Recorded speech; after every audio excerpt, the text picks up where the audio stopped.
No matter how many wins you had, or what your record was in the regular season, once you made the playoffs, you had a chance to win it all.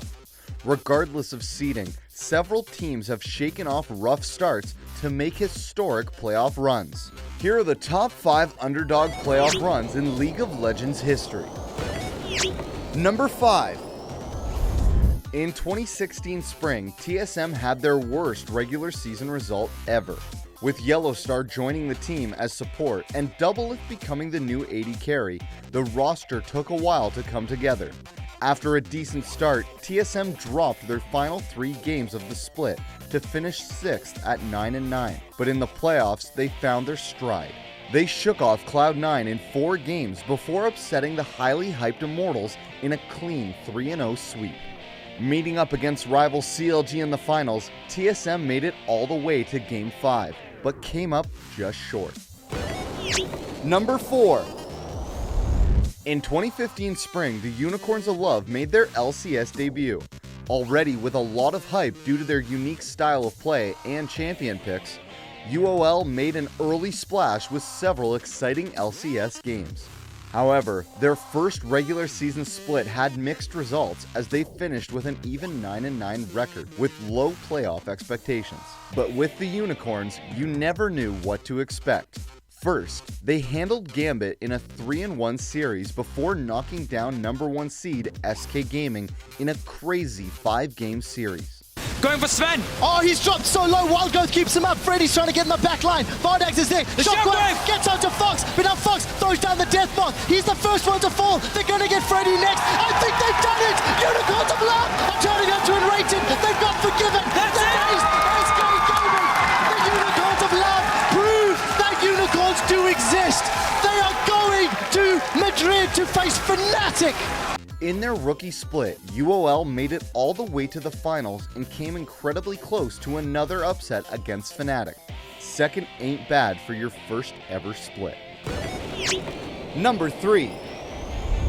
Good Game University's start to the 2013 spring split was an absolute disaster. They had a 7-game losing streak and started the split 2-12.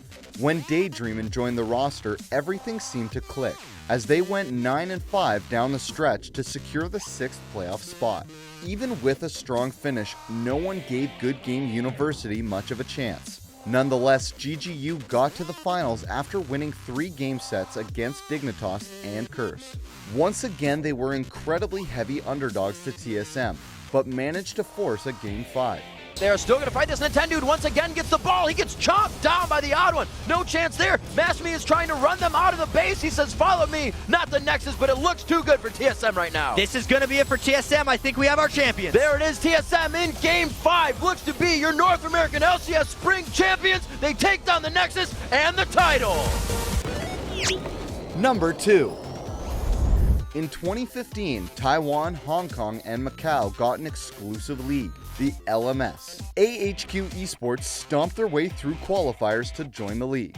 In the round-robin stage, AHQ had a relatively strong showing, going 13-8, but that was only good enough for a 4th place finish. In the gauntlet-style playoffs, AHQ had the hardest road to the championship, yet they swept their way to the finals, as HKE and TPA were no match. In the finals, the Flash Wolves were the favorites as they finished the round robin at 19-2.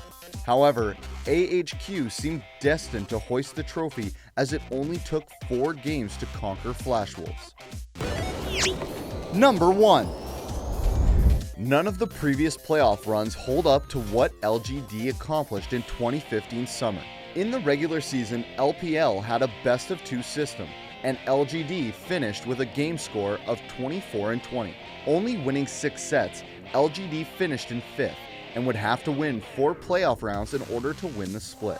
Every opponent they would face had a 1-3 record against them in the regular season. The playoffs were a different beast as LGD took down Vici and Snake 3-1 before sweeping the top-seeded EDG in the semi-finals. Their toughest opponent was their final boss in Chow Gu Reapers, but at the end, it was LGD who won Game 5. Big ult there from TCT. Doinby goes back into the pit, and now TNT's being chased out by Akon. They're trying to buy time, but Doinby's dead, so Godby TNT, he has to flash out as well, but he'll get followed in. A triple there for Godby. TNT will die as well, and that's going to be an ace as Godby gets a quadra kill.